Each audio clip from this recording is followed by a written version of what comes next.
Hello, everyone. Welcome to Wolfies Talks, and thanks to Patrick for joining us all the way from Santa Fe. Hello, everybody. Thank you so much. It's early morning in Santa Fe. I checked just now, it's 9 o'clock. It's 9 o'clock, yes. Very good. I thought it's maybe a very unholy time in Santa Fe, but I checked and you look fresh. Already on the bike this morning? No, I'll head out as soon as we're done here. I'll go out for a ride, yeah. Around 11, I don't know yet. Very good. Thank you so much for taking the time. I prepared a few facts, and I have to say, it's always very interesting for me to do some research for our guests and to kind of listen to podcasts, look at these amazing videos you have on Vimeo, on YouTube, and kind of try to understand a little bit the motivation about people. And I found some really interesting facts about you. Obviously, you're riding a bike without freewheel and without brakes. So the bike is constantly turning. And you're not only riding on the flat or in the velodrome, like most people would do when they ride a bike like this. You're riding up and down mountains all over the world, and you document this in amazing fashion. And it looks really, some of these pictures and videos are just stunning. You have a very good cameraman from Switzerland. You follow a Swiss friend, Fabian Cancellara, and he's acting sometimes as a cameraman, I saw. Exactly. You grew up, your father was listening to heavy metal and grunge, so you grew up listening to some cool bands of that era, which I really appreciate. So I think we have something in common. Perfect. You're supported by Red Bull and as well by our Swiss friends, DT Swiss, ASOS, and many other companies. You did cycle a stage of the 1910 Tour de France of 312 kilometers, 6,000 meters altitude with a bike with only one gear and no brakes and no freewheel. You like fasting and you follow a plant-based diet in many years. You like completing, not competing. And something very nice as well, you like to eat dark chocolate. Every day? Well, I try to minimize it because here in Santa Fe, I couldn't find, there's one place that has good chocolate, but I always forget about it, so I don't actually buy it because it's too much of a hassle. But in Switzerland, yes, I eat almost, let's say, sometimes 3 times a day. That makes it daily, everyday average, at least. We prepared a little clip that people understand what we're talking about, and I just would like to ask Will to play the clip, just to see what you're doing.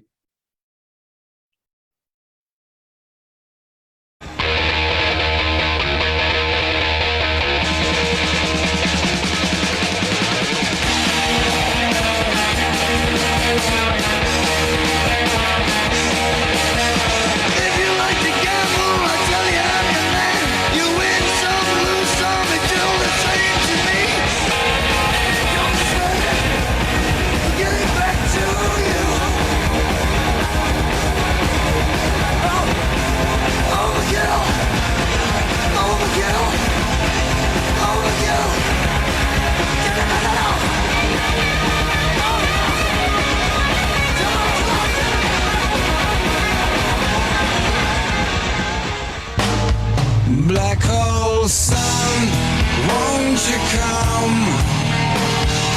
Wash away the rain. Black hole sun, won't you come? Won't you come? Won't you come?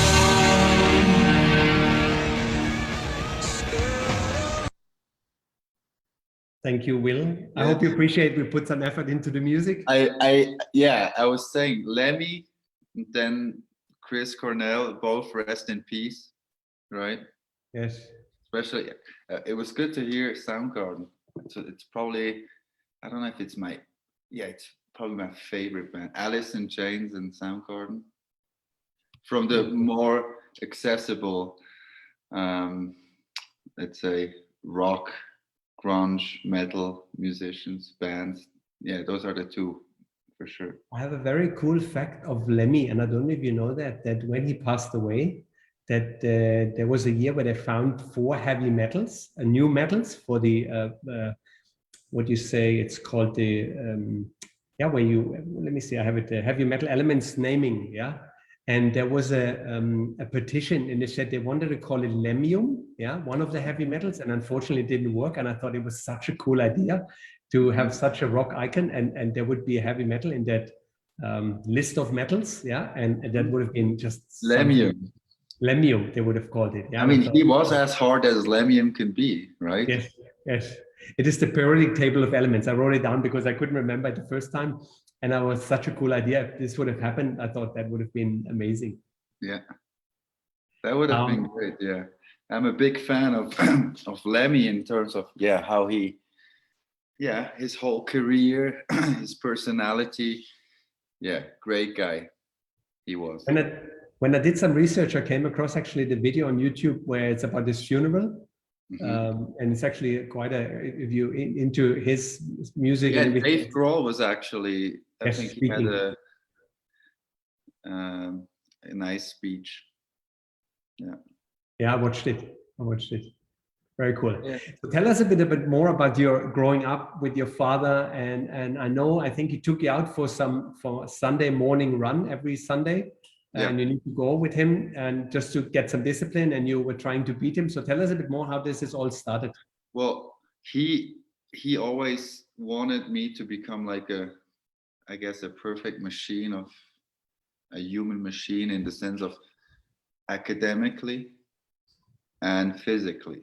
Yes. So I had to learn languages, several, like at least English, French, and evolve in German, the actual proper German, not the Swiss German, which is my foundation, my linguistic foundation. And also sports-wise, he always thought, you have to get out. If you want to climb, go climbing. I'll give you all the tools, all the settings you need to actually do whatever you would like to do, and I'll support you. But he always saw or still knows that discipline is sort of the key that enables you to have a routine and progress. Without discipline and routine, there's no functioning progress. It's more of a, consistency is sort of the key. And he taught me that at a very, very early age. I had to go run with him, even no matter if I was willing or not. So he basically became my willpower, and I didn't like it always, especially the pull-ups on a wooden bar after the run. And so I learned a lot of discipline, and even if I had a bad day, I pushed through. That changed a little bit, to be honest. I'm not into that. Oh, let's suffer. Blood, sweat, and tears, and all of that. I'm out of that, and I never really liked it, to be honest. I believe more in flow. Like a duck, a duck on the lake.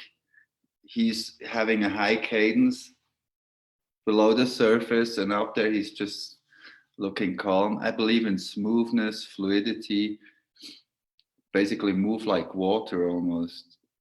And discipline is still there. You need discipline in every aspect of life. So my dad taught me that, but I don't believe in that blood, sweat, and tears, and you always have to work super hard and get up at 4 o'clock to be a real human. I don't believe in all that. I mean, it's good for some people, but I'm the best when I'm relaxed. Okay, now that's Smoothness true. prevails, You get a lot of strength when you just relax and do what you enjoy. When you have less, I've always believed hard work and blood, sweat and tears is stress. It raises your cortisol, heart rate, and it's sort of a dictatorship you put on yourself, like something I don't want to. I believe in smoothness and therefore perfect execution, because it's more natural and less synthetic pressure you apply onto yourself because you have to. You think it's hard, but I still believe discipline is the foundation, and the consistency. You have to do it all over again, and if you don't feel like it, you don't have to do it. there's always exceptions, and sometimes it's not good to push through because you can, make way too many steps back. But you have to push yourself and use discipline in order to go out for the rides, or is this something you've just created a habit in you? You just go out and ride. Well, I think you need to have discipline and push yourself. For instance, I'm the strongest if I say, "Oh, let's go out and see." Mm-hmm. If I plan it too much, I lose interest in a way, because then I already apply rules to my ride. You know what I mean? Mm-hmm. Mm-hmm. What if I feel great and I want to do a 1 hour Clyde at, I don't know, 360 watts after 4 hours? I can do that. My mind will tell me yes or no, or my physical abilities.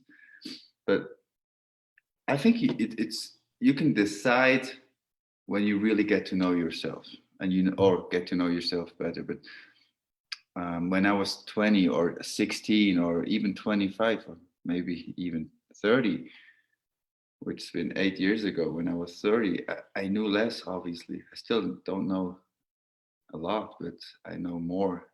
And I know better what I cannot tolerate, and I know what works better. So I have my tricks. Obviously, not every day is the ideal day. You're gonna have bad days. You're gonna have days where you feel like you don't feel the chain, or you wake up with a, bad day feeling ahead, or a great feel. That's just nature, right? And you have to deal with it, right? What's a trick you have in the sleeve when you don't feel well? How did you get yourself up and going, or you just see how the day goes? Well, I have the luxury to sort of plan my own day. Mm-hmm. That was always my goal, subconsciously, probably working towards that goal, to be able to work to plan your own day. That's one of the biggest luxuries. So let's say it's, I don't know, let's 6 o'clock in the morning, and I told myself the day before, oh, I want to get up early and do something specific, and then I don't feel it like it, then it's going to be 8. Mm-hmm. And I won't be mad at myself. I think it's like being mad at yourself is not always the key. And then you just see if you feel like doing it. Of course, you have responsibilities, but if it's something independent, you don't need anybody.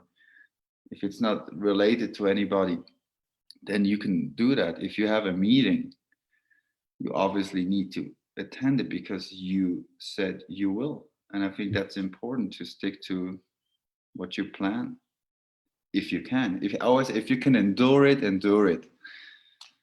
right? Mm-hmm. But if you don't have to, and it doesn't change a thing, why, if you don't feel like it?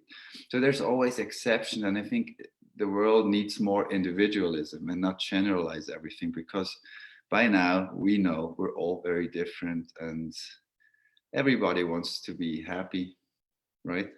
Yeah. Is this how it started you started with BMX and then obviously riding a fixie bike? How did you discover the bike and this special kind of bike for yourself? Well, Wolf, it started more, I started riding bikes at a very early stage. I've been riding probably when I was 3-4 years old. Yeah. As far as I can remember. And then I'm born in 83, I think in 90, I got my first Kona mountain bike. Mm-hmm. I think that was without front suspension yet. I think in 92, I got the second, or maybe even a year later, which I had to go and work for at the bike shop. And I'm the worst mechanic, believe me. But after many hours of work weekly, a year later, I found myself sitting on another Kona, because this bike shop was a Kona retailer, with a front suspension. I believe it was a RockShox, one of the first ones. Yes. But I'm not 100% sure, but I think Yes. so. So I started using it as something to uplift my spirits. Go in the woods. We live close to the woods, and you can probably relate to that emotion as a cyclist, to just having the non-competitive spirit inside and just go for it and there's certainly no strings attached to anything. You're just living in a moment on that bike in the woods, breathing that perfect air in a very adventurous environment on all those trails. And that's what I did. It's very cool that you mentioned Kona, because I was always dreaming when I started cycling, I wanted to have a Kona bike, and I couldn't afford it. A Kona Explosive, I remember. Yeah. And that was just one bike in one of the bike shops I was working, or I was going to look at, and I wanted this bike, and I didn't make it and never got one, and that was really cool. Yeah, one of the early bikes to Yes, create I think this that type of they mountain were biking. they were one of the early adopters of mountain biking, not like Gary Fisher, of course, but yeah, that was accessible to me, and that sort of, without putting a lot of thought in it, enabled me to continue and do more, let's say, sports or activities that I wouldn't, if you would have asked me back then, I mean, I was a child, I wouldn't have considered that as a sport, Mhm. because the feeling resembled more of a lifestyle, because Yes. it was not competitive. You rode in the woods on the Yes. trails, and obviously that state would totally coincide with the competition, because I was alone and I was just free riding, floating almost over those routes, through those narrow trails, getting stung by nettles because I was riding in shorts. But that was it, you know. It's just getting out, maybe even forgetting the helmet because I was so excited. Those were the days that enabled me to chase that feeling. Mhm. In retrospect, so I started skateboarding. Yeah. And I used the bike all the time as a, just surfing through the woods. Then I skated on the concrete, became more ambitious on the skateboard, had people say I was talented and I was enthusiastic, but I didn't really have the determination to pursue a real career as a professional skateboarder. I blame the determination in that sense. So I stopped when I was 21. I had a couple of sponsors who supported me. I made a couple of videos. I traveled to a couple countries, big cities, small cities, rural towns, met people. So it was a great experience for sure, because, from a psychological point and sociological point of view, you all the different cultures, even if it was Spain when you were 16 or first time to the US, and I had to ask some older guys at the 7-Eleven to buy me a beer when I was, obviously not 21. So all those things, the relationships, the sleeping on floors, not knowing when we're leaving to the next spot, but not really caring about it. So that sort of helped me to build my character, right? But anyway, that was always non-competitive still, the skateboarding. I was more of a video skater and a street skater. I was not the guy who would be found in the skate park practicing a trick for hours, So that's my true nature is more of a free riding personality. Like I would almost compare it like a surfer, right? Mhm. And I was always fascinated by big waves, their uniqueness. No wave is the same, and they're pretty unpredictable. But we sort of learn to navigate our waves or ways through waves, on waves, however you want to call it. So that's something I was always inspired to. But as you know, I mean, you're from Germany, you have the North Sea. That's probably the closest thing. Yes. I don't know And I'm where far away you're from it. from. I'm completely on the other side. Okay, you see, so you're not like myself. We're both in a way landlocked. Yes. We don't have access to a Pacific Ocean or an ocean or a sea, however, whatever you want to call it. But so we can be inspired by something, but maybe get the same feeling out of something different. And cycling, when I was, I think 21, 22, I picked up a track bike. I saw that bike, Yes. the So super track bike meaning the fixie. six-gear bike, yes. I saw that bike and it resembled in a way a skateboard, a surfboard, because it was so minimal, right? Mhm. And it has a certain aspect of, you know, some would say danger. Well, some, right? I wouldn't call it danger because obviously if I would be able, if I control it, it has consequences, but it's not a danger because I know how to handle it. Well, at least I think so. And this track bike became an enabler of all those spirits I wanted to summon in myself. Like the big waves became the big mountains. Mhm. The fast descents became the sort of floating vibe where time stops. The climbing became sometimes like being drowned. Mhm. You know the feeling Yes. when you get your head Yeah. underwater and your ears pop because you reach a different altitude level. So I don't know, it became amazing because if you think about it, how much you can travel, how many kilometers or miles you can leave behind and discover things in fast or slow motion, however you want to do it, you will spot different things. Your vision becomes way more expanded. Your senses become more refined. And all those things happen subconsciously. And I had to sort of think about actually, in an analytical, what's actually happening because I like it and I hate it at the same time. And now we have all the watts. For the last 10 years, I've been using watts, and how much is this a distraction from the actual feeling, um, So you and all use a those power things. meter? I always use a power meter the last Yes. 10 years, and that's also a problematic thing. I also that sort of that became sort of a demon as well, Yeah. because then you have a competition in a way, right? Yes, absolutely. Well, Right. I see many, like speaking of power, I mean, I use it a lot, and Yeah. I curse and bless it at the same time, as many probably do. And I was thinking, the younger generation in competitive cycling, they've been growing up with power meters, right? They sort of know, okay, let's figure out the threshold and all of that. Let's sort of expand the threshold. And they have better numerics to work with, right? So they can progress better. And I believe the level will grow and grow and grow. And it becomes more and more robotic, and the actual feeling of riding is gone. Because let's say if you go out and say, oh, I'm going to do 4 hours, that's already, you put yourself in a narrow path, because you determine, okay, I want to do 4 hours. You're not going to say, I'm going to ride this loop. At least I always say, okay, I go 4 hours, I'm not going to do 100K. I go with time. But people, they go like, okay, I'm going to do 3 times 20 minutes at this wattage, and the rest I don't even care. I just pedal softly.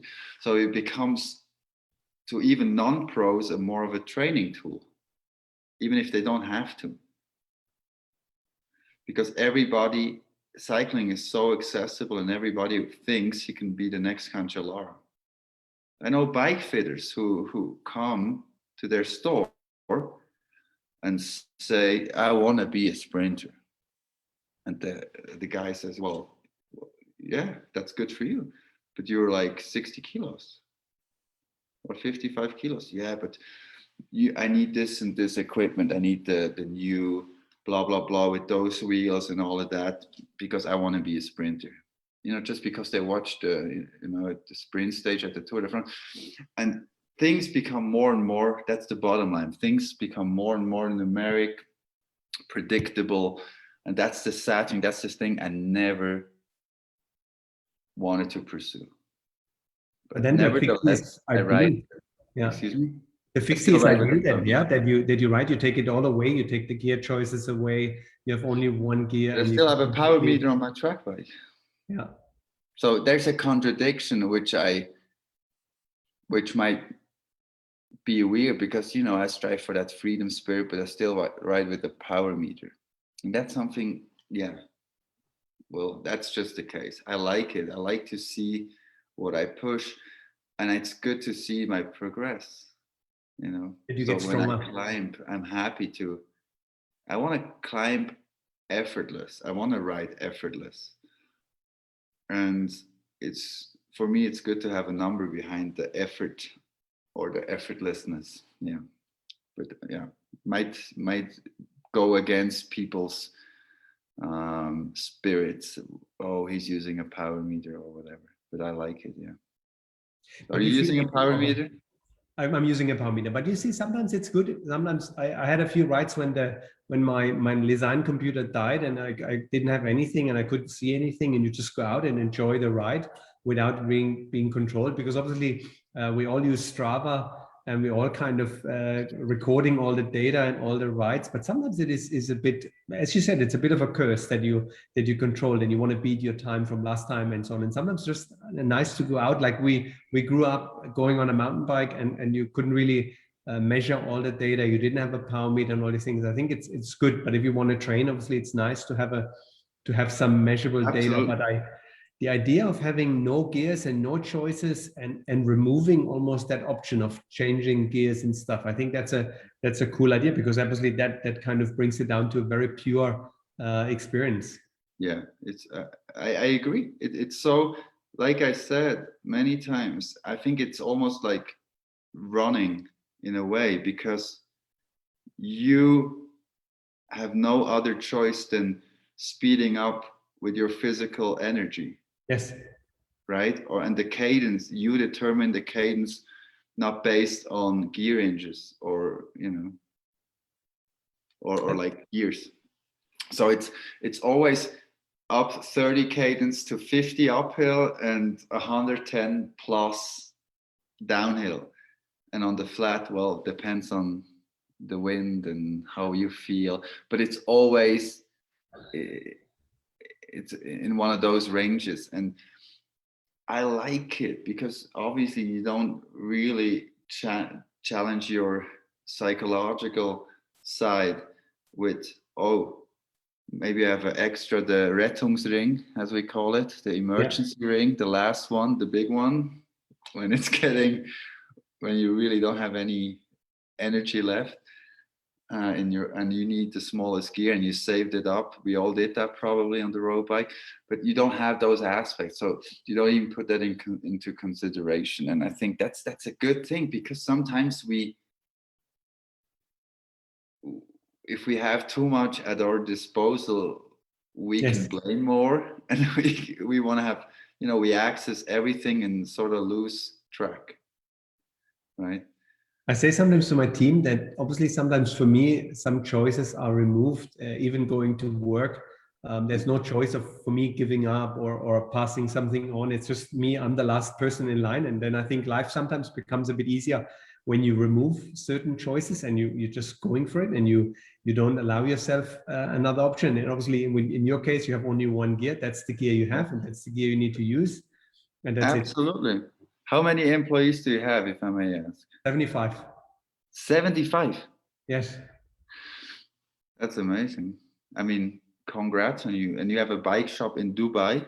Yes. Or several bike shops? Dubai, and we're opening a shop in Abu Dhabi soon. And we have already an outlet in Abu Dhabi, and we're trying to grow the passion for cycling and obviously cycling overall in the whole GCC region, which we've done now since almost 20 years. That's amazing. I always thought to have employees is also a blessing and a curse. And I'm sure you don't want to talk about this, but yes, it's like having too many gears sometimes, I guess. Anyway, we have good gears. We have good employees. I mean, good gears. They say exponentially. I mean, if you have more than employees, incompetence grows, so you're fine yet. Yeah, we're fine. We're still okay. Now, it's a good team, and I think that's what unites us is that passion for cycling, and that's obviously very nice to see. And I think for us as well, the progress, seeing that we grow something in the region and growing the sport we all love so much, and seeing how we get every day. I think we almost, I would say, infect somebody with the cycling bug, and people get into the sport, and it's nice to see the stories and obviously bring cycling to a place in the world where it hasn't been as common. 20 years ago when we came, it was not such a big sport, and now it has really become a big community, and it's really fantastic to see. That's amazing. So when did you start the store? 2002 I came. So I had a shop in Germany, Freiburg, so close to Yeah. Basel.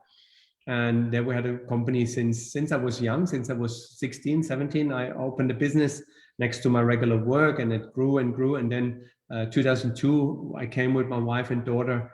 My brother lived already here, so we came here and opened the store. You're a doer, I can tell. I mean, you're doing podcasts. You're having someone making an edit for the podcast. I like that. I appreciate doers in life. I mean, I despise people who don't walk their talks and always the blah blah blah. So I'm glad to meet people who actually create. You know, you're responsible for 75 people. It's crazy. Yes, in a way, and you can be proud of yourself. Yeah. Anyway, speaking of Dubai, I was playing with the thought many times to film something there, but obviously it didn't happen yet. Otherwise, you would know, I guess. And but I have a couple of friends there, like for example, Kai McKeever Willis. He's one of the best free runners, parkour guys. He's sponsored by X Dubai. Okay, yeah, very cool. And he's one of the most renowned and, I don't know, most skilled race drone pilots. And he has a company called, what's the name? Base Films. Yes. And he just wrote me like 2 months ago, oh, I'm now in Dubai. I live in Dubai with my girlfriend. Yes. And we have this company. Well, I'll film you. We already did the Morocco project. We did a couple other things for us. And he's a cool guy. He's very agile. He's not complaining. He's just doing stuff, and he's very good at it. So I was thinking about doing like a clip in Dubai as soon as I can. Right now with the pandemic, and I'm stuck in the US because of immigrations, waiting for my green card. So there's plenty of things that sort of, you know, put a couple stones into this path leading to do something in Dubai. But I was thinking, you know, that there's those beautiful straight roads. Yes. There's the dunes, or dunes, whatever. I mean, at least sand on both sides, and the wind sort of blows the sand on the roads, right? I'm sure you've seen that many times and experienced it. Yes, yeah, absolutely. And it's a stunning environment. We're very lucky and fortunate that the royal family and His Highness had built these amazing cycle tracks in the desert, and you wouldn't believe how many people are using them every day of the week. And on the weekend, these things are packed, and there's hundreds and thousands of cyclists. And it's pancake flat. Yeah, more or less. Yeah, it's a little bit. Yeah, but you would consider that's absolutely flat, because there's a few sand dunes, but we have some climbs. So I send you some videos later. Yeah, please. Because I was thinking like doing like an unofficial speed record. Yes. On the track bike, which would be fun to me, you know, getting some high cadence behind a cool car that can drag me out. I don't like the institutional one. We wanted to do one with Red Bull in the Salt Desert, Utah, going like 300K plus. And I was down for it, but you know, things happen and we couldn't do it. But I'll be definitely down to do something in Dubai, because you have the settings, you have the infrastructure, and the road condition is probably really good, right? No, perfect roads, and we have some fancy cars, so I think we can get a good combination. Now, yeah, and I will contact you maybe after that podcast, and we can talk about it. Sorry to talk about life, but you know, we have a genuine conversation here. So but yeah, I want to do something like, maybe you guys even have helicopters. I mean, let's fancy it out. Yes, very cool. Nice, very cool. No fantastic. You heard it here first, that we're going to do something in Dubai. I like that idea. Yes, let's do this. All right. Yeah. What are other places you have ridden in the world? What is the most memorable climb and event you have done? Well, I think my favorite place I've been was Pantelleria. I told my wife just recently, well, I told her many times that I keep thinking about this place. Pantelleria is the most southern European part, if you want. So it's below Sicily even, and you can look onwards to Tunisia, and you would see Tunisia on a clear day. It's probably 60 kilometers air distance. It's beautiful, and it has the influences of Italy and even Northern Africa, Tunisia, etc. The food is great. The island is enormously small. It has a huge amount of culture, especially wine, and also other traditions in terms of folkloric traditions. And the sea is so blue, it's almost black, and it has this chromy finish, and it's beautiful. It's a bit dusty. Some might not like it as much, but because it's close to, you know, Northern Africa and there's a lot of wind. The island is called in I think metaphorically the daughter of the wind. There's only one. And there's a ring road video around. about this, isn't it? You made a video about this. Exactly, You made a video about this? Yes, Yes, we I did saw a that. video. And there's only a ring road and a couple of lateral roads that sort of connect east and west. And there's one around, right? And a couple of nice dirt roads. There's a high peak you can access, like a dead end. So this is something I keep thinking about. It was so magical, and it took me a while to process what actually happened there. It's unreal, that place. The light is perfect. The temperature is nice. People are friendly. Totally far away from the prejudice where you would say, you know, the island people, they're kind of, you know, introvert and whatsoever. They're definitely not. And I had a great time. So Pantelleria was definitely one of my favorite experiences ever, on and off the bike. But, you know, Morocco, Santa Fe here, absolutely amazing. Unreal, the culture, the history of the place, beautiful riding, great roads, not too many cars. Elevation up to, I went to 3,350 the other day. Mhm. We are here on 2,100. Gravel, mountain bike, road, trail running, road running, whatever you want, you got it here. So there's so many beautiful places, and so many others I would like to go to, like Dubai, which is totally different. Mhm. Obviously, more, it's rather new. There's better facilities in terms of cycling became more facilitated. Like you said, the roads are new. It's a total different spirit. But that's something I look forward to. I mean, the world has so many places to offer, right? Very nice. How is it to ride with Fabian? Is he riding a fixie as well when you go together, or he's gears and you train with him with a geared bike? No, he does not. He remains on the road bike. But he did this. What is it called in northern Germany? I don't know if it was in Berlin or in Hamburg. There's a race on a car track by some German guys called like Rad or Rad Race, however you want to call it. Rad am Ring? I don't It's know. on a Rad Formula Race. One It's course? like some young guys who came up with those races. I don't know. I'm not too familiar with it, but it's on a car track, Yes. right?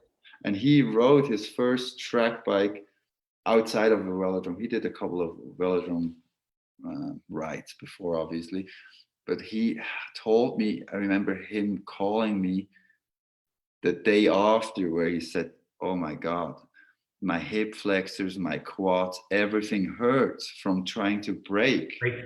in the corners, because you know you use counter force in order to stop. You don't have brakes, and if you want to stop, you need to sort of push up and pull down, right, to make Yes. the rear wheel stop, because it's a fixed gear mechanism. Everything spins simultaneously: pedals, wheels, and the hub, and the cock, the rear chain, the rear what is it called? Yeah, the cock. Free wheel, Chain. yeah, and then There. training. So you Do can you ride rely back. a lot on your chain? You know, if the chain is a super important part for you, because It's obviously so without- important. It's also the tires. I mean, I'm so glad I'm with Continental Tires for the last 10 years. Your German fellow brand, right? So Yes. they have the Gator Skin hard shell, which is a huge help with the extra layers of rubber and Kevlar linings, etc. But if the tire is through, and I remember descending the Grimslands years ago, probably going up to 70k, what is that, less than 50 miles an hour, and then boom, you know, Yes. the tire exploded, and the rear wheel was wobbling, going left and right, almost losing traction. That was a scary moment in a way, which I, you know, survived without anything bad happening. So, and if the chain, you know, breaks, That's it. well, yeah, well, you can probably break. I had to actually once in Bern on a short downhill. It just, the chain fell off the chain ring Yes. front. It's the same feeling of, oh my God, what am I gonna do? And those, you know, hoping for the great impulses is always the case, you know, where you don't think but react in a great manner to save your own self from crashing. So what I did, I just put my foot, and I was on the rear wheel, standing almost on a tire between the rear stay, you know, the you pushed it in between. and I push it in, standing on top, and you know, my foot, my shoe had was almost burning, you know. How many tires you go through? How often you change your rear tire? Because obviously you're skidding once you stop the rear wheel. It's exactly the rear wheel stops and slides or skids, however you want to call it. So it depends on several things. It depends on how much altitude do I cover, meaning especially going down, you know, how much altitude descent do I have during the ride? What's the surface? How steep is it? How technical is it? That sort of determines how many times you brake, right? Mm-hmm. If you constantly ride on a straight road, or at downhills that always have those sections where it goes up again, where you know, okay, I can let it go a little bit. Mm-hmm. You know, there you don't brake that much, so obviously you use less skidding. You don't skid that much. So, but I think what people maybe don't appreciate, you have to pedal all the time, because obviously when we are descending, we just put our feet absolutely in one level, and then you're connected completely. So you're really one with the bike, and there's no disconnect with the freewheel where we can stop pedaling. You just keep going. So what's the cadence range? You go up a climb, I imagine you go 40, 50 cadence, and downhill 120, 130, or what's the highest recording you have for cadences when you go right? And how do you choose the gear ratio? Well, yeah, it's all based on experiments from the past. Mm-hmm. You know, that's basically the summary is now 47-17 is a good all-round gear. Mm-hmm. But I'm not old yet, but I'm getting older, and I think like, oh, come on, I like 47-18 a lot now. And also, but I also like 50. I think here in Santa Fe I have a 52-13 even. If I want to go really fast downhill, and I'm doing some strength efforts on the way back, because there's those 2% for like maybe 10k, 2%. Yeah. And with a lot of headwinds, and there's a lot of wind, there's like 40-50k winds here. It's like going up a 12% hill. So it always, let's say the route dictates the gear ratio. But on 1910, you were mentioning that before, the Tour de France stage from 1910, which covered 320 and actually 6,000 something odd kilometers. That made me choose 47-17, because the last 140 or 50k were sort of rolling. Yeah. And the more tired you get, the, you know, obviously your ability to spin more decreases. Diminishing. Yeah. But you know, if you're locked into it, and your hips and legs, they just have to, right? So. Did you develop other muscles? Obviously, you were cycling before regular, and you could freewheel, but later on with stopping. So your hip flexors and anything, is this something my you hip feel like flexors are really strong? I remember I did those trainings. at the gym, at my friend's gym, Unique in Bern. I did pull-ups, 10, Yeah. very slow, and I had 8 kilo left and right on my toes, kettlebells. Okay. So I did the pull-up. I have videos of that. Pull up and then raise my legs with the barefoot, Kettlebell. having the kettlebells hooked into my toes. You know, but obviously you cannot do. There's a thin line between getting muscles too tight and Yes. and lacking of function because of that, Yes. right? And strength. So mobility, strength. You want to keep it in perfect harmony, and that's something I strive for, but I failed at many times because my right hip flexor is very tight, and I kept pushing up with this one because it's my neurologically stronger side, and my body wants to, you know, push up, pull up, and push down on the left. So obviously my right hip flexor is way more tight from pulling up. Imagine going from sometimes more than 200 RPM to 0, like this. Your body is. You go up to 200 RPM. I had my max was 251, but hold on, my dog.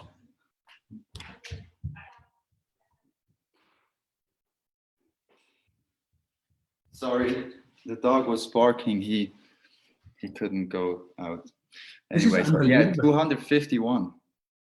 But this is unreal. This is like Well, it's that's like what they- a movie on triple or 4 times the speed. Yeah, yeah. I can still. I think so. I did a lot of practice in the morning, like fasted for a couple of years. I did that out 2 times a week, out of bed, coffee, rollers. I love rollers. I don't like turbo trainers. I'm a big believer in high quality rollers for Yeah. a pedal stroke, and that's why my aim was to get 100% efficiency, if it's even possible, on a bike. So I will go on the rollers and say 45 minutes, not lower than 120. Yeah. That was still super fast. Yeah. I think it's fast, especially when Yeah. if you look, the power was always 240 Yeah. average, 239 something. Yeah. So there's always a certain amount of, this cardiovascular system needs to work a lot. And also the coordination, the timing of the pedal stroke. There's so many things neurologically that Yes. can, you know, that sort of puts a lot of fatigue on you. You know, Yes. neurologically, the coordination of the Absolutely. stroke.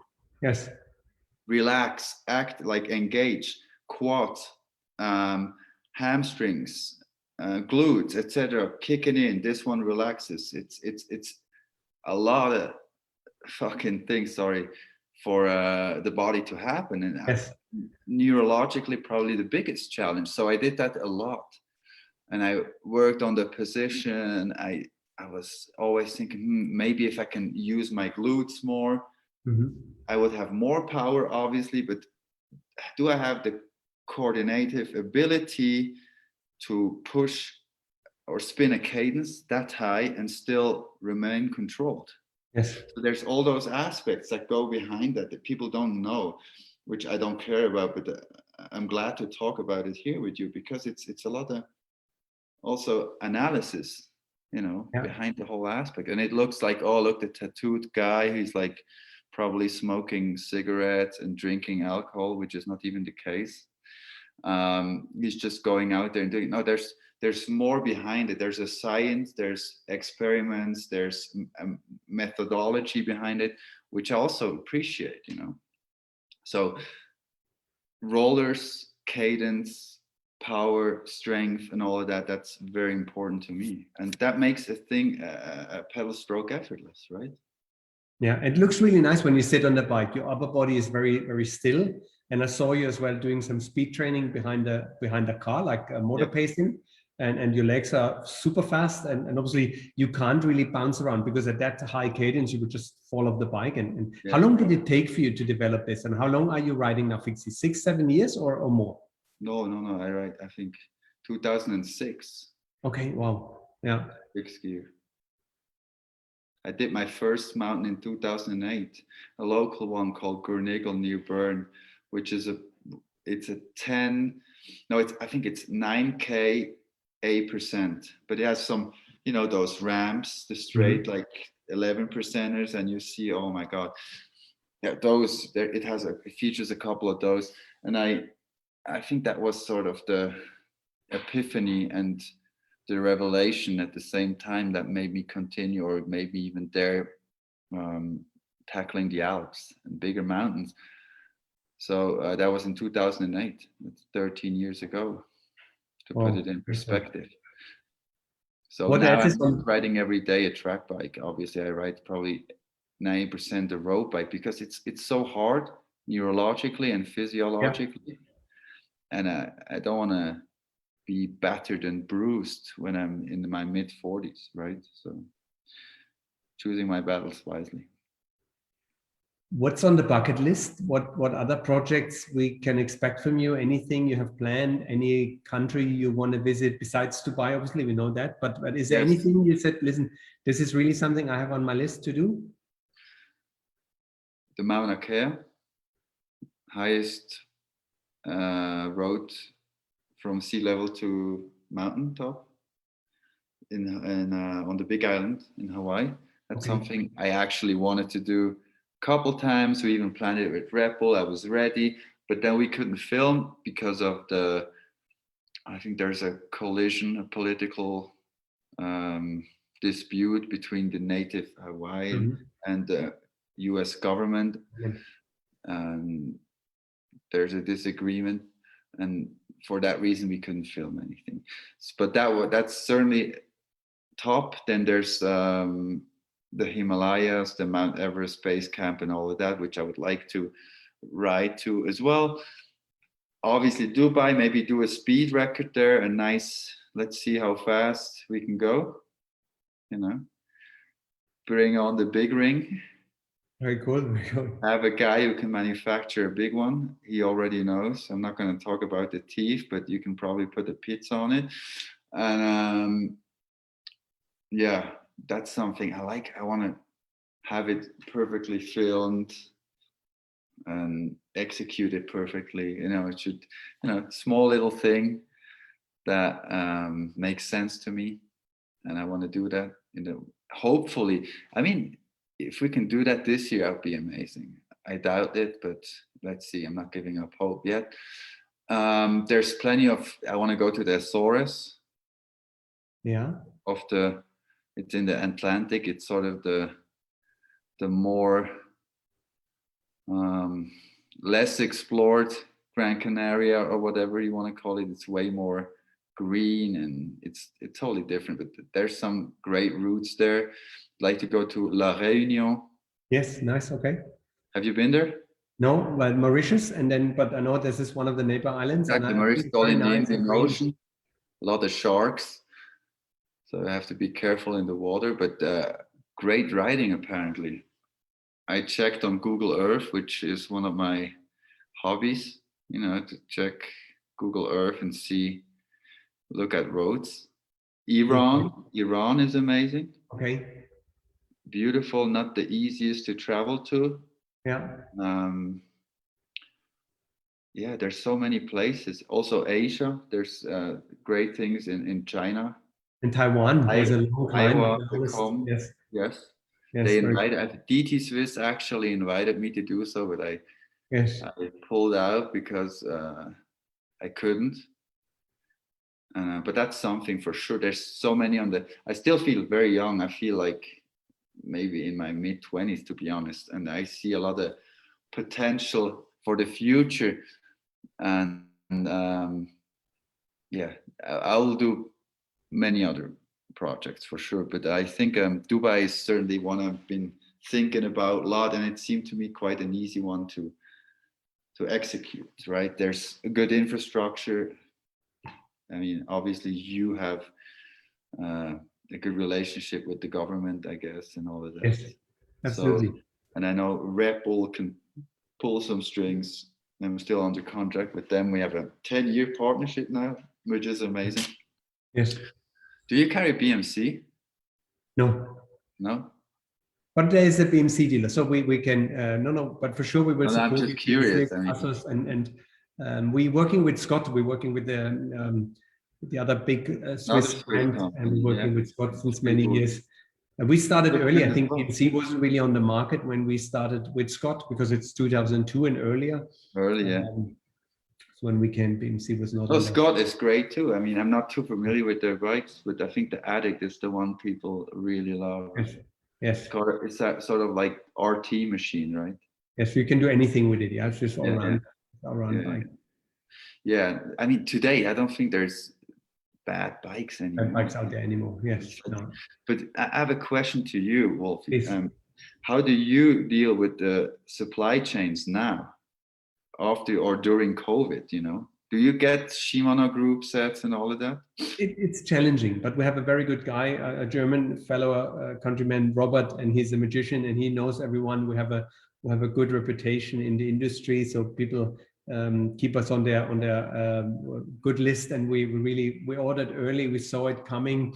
We sorted away the situation. But yes, it's a challenging situation. Yeah, it's obviously nice that everyone wants to get into cycling, and all around the world, people are trying to avoid public transport and overall there's a super high demand, but we still have bikes and we're still doing quite well for that situation. We're coming now into the summer, which is normally a bit slowing down, where Europe picks up a bit more, but I think we're doing quite good. But for Dubai, traveling is actually quite comfortable now. So the airports are open, people come here for vacations. So we're planning something for the end of the year.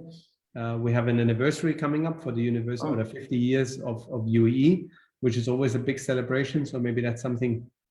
Consider. Yeah, that's always a big thing, end of the year.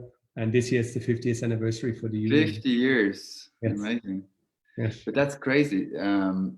So you don't need a vaccine to enter, or do you need it?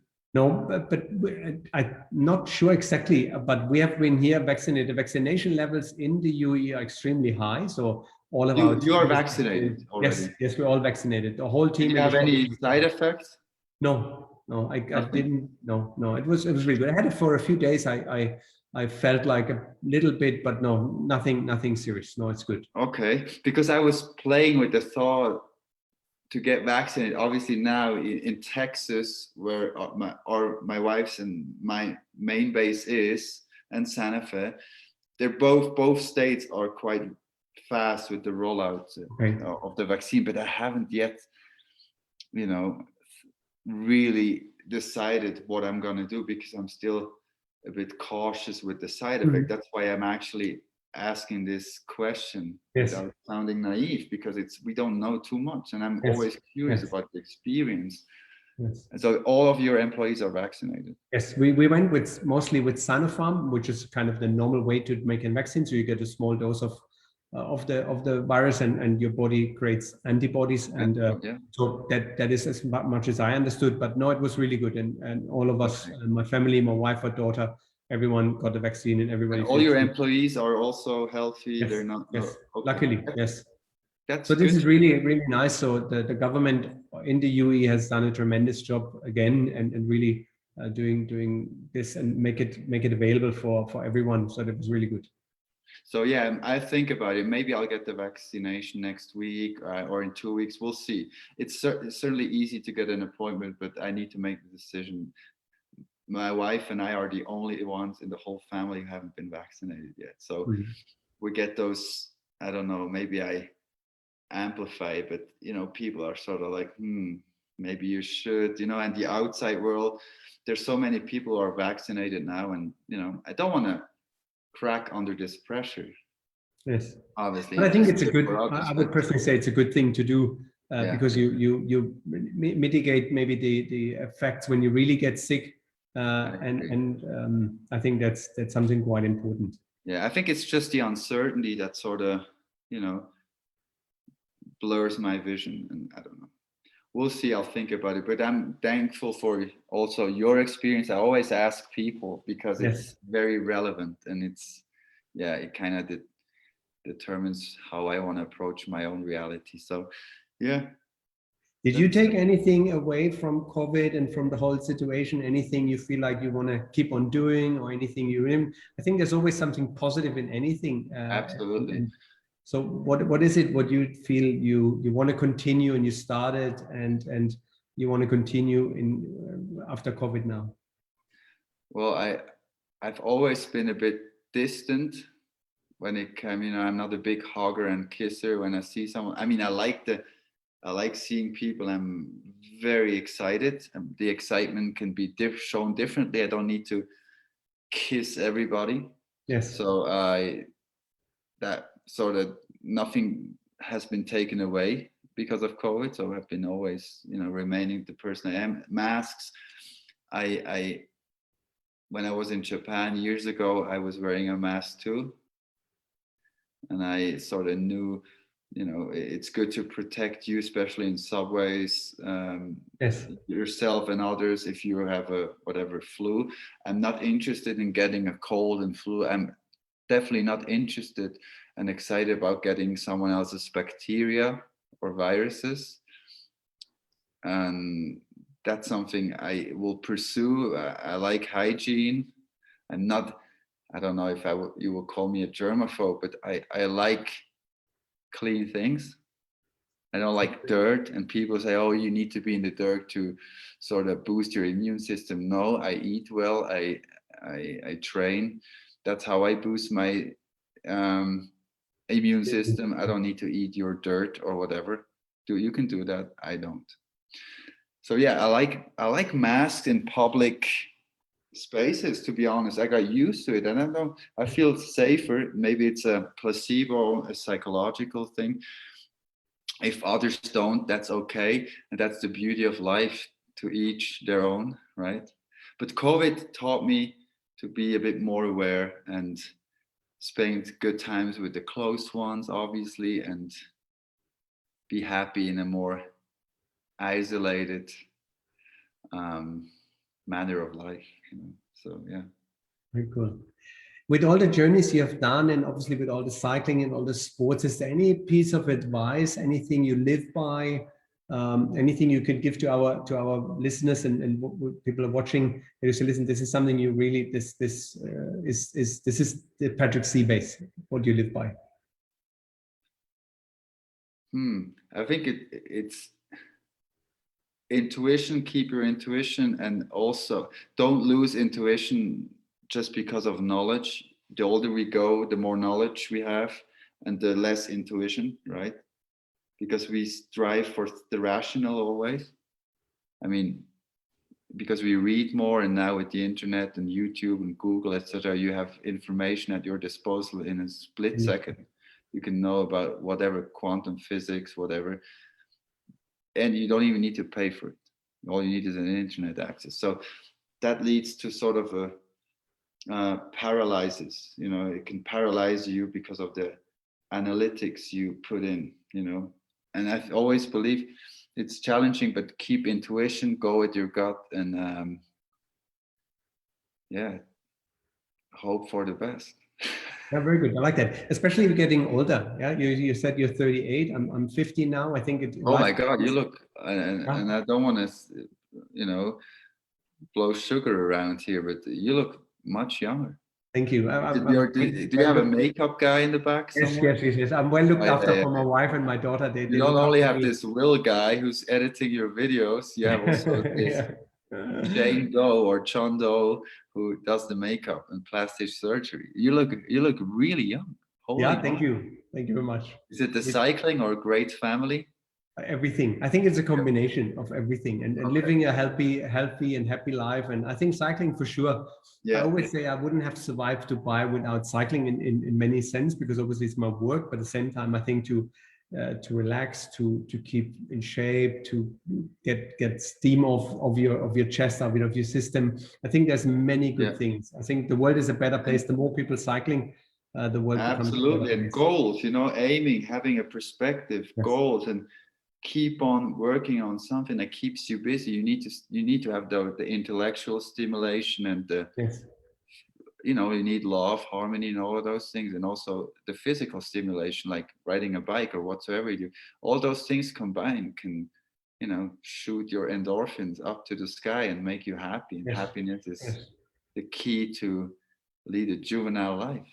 Yes, that's so nice that we bring this sport now over almost 20 years to Dubai, and we have every day really a story where we have somebody coming back to the store and said, "Hey, listen, you really changed my life, and it's so nice. I discovered cycling, and I have the cycling group now, and it really changed my life." And that's cool that we can bring this to people in an area of the world maybe where people didn't think in the first place to go for a bicycle shop, and it was a bit of a strange idea when we came, but now it has been really has been a success story. So you're a pioneer in that sense, and I appreciate that. Yeah. Thank you. I have one last question. If there would be a person you could spend a day with, dead or alive, is there one person you would like to spend a day with? Probably Carl Gustav Jung or Friedrich Nietzsche. Okay. Okay. What is special about these people? What do you? Well, back in the day, the worldview was more closed in and more narrow. There were less, your perspective wasn't as broad as it is now. So they had a lot of groundwork to do and a lot of thinking that built sort of they were pioneers in their own way. So, psychoanalysis, Carl Jung, and philosophy, or even I would even consider it as a certain part of sociology, behaviors and of societies from Friedrich Nietzsche. It was very important, and I obviously I cannot agree with everything. There are both of them published, but I would have been interested to see their worldview as it is now through their minds. You know what I mean? Because they were such pioneers and forethinkers back in those days, in the late 1800s somewhat, or early 1900. And there was no Google and nothing, all they had is their thoughts and their visions and their own explorations. And I wonder what they would have come up with if they would see the world now having their great minds. So those two will probably be the ones. Yeah. Very cool. Yeah, I say this sometimes as well to my teams. That listen, how amazing, because we're doing some mathematical formulas in our bike fitting, which have been done 2,500 years ago. Pythagoras and stuff. How could they have figured out? They didn't even have light. Yeah. So how could they have figured out these formulas? And then you say people who are philosophers and everything. I think that's really cool, and I think I'm just blown away. How could somebody figure this out? Yeah, it's so substantial, and it's been invented the light bulb as a, what an innovation it was back then. It's still, we use it. It's still doing well. So there's people who were at the forefront, the avant-gardists of whatever, of theses, of products, of habits, and that's groundbreaking. That was groundbreaking. It's still it gets a lot of appreciation from my side. Yeah. Very cool. Patrick, I don't want to stop you from going riding, and I actually got only about 10% from my question list. I will share the list with you once you come to Dubai, and then we work through all the other topics, because there were so many things I wanted to talk to you. But again, thank you so much for inspiring people with what you do. And where can people follow you best? Is it Vimeo, YouTube, Instagram? I think I'm very bad on social media, to be honest. People keep telling me you need to do more, and well, if I don't have anything to post, I don't post. But I think Instagram is the one thing where you be connected the closest to me. Or we're gonna release more and more videos on Vimeo. Yes. That's it. Vimeo or Instagram. No, super. And if you haven't been, please check it out. It's really some amazing footage and really good, well photographed and videographed. You did some amazing work, and I think keep inspiring people. Thank you. I'm really excited to see you in Dubai, and would be great if we can do something together. And there's lots more to talk about. Really appreciate taking the time, and stay safe. You too. Have a good one. Thank you, Patrick. Thanks everyone for watching. Thank you. Thank you. Bye. Thank you, everyone. See you soon.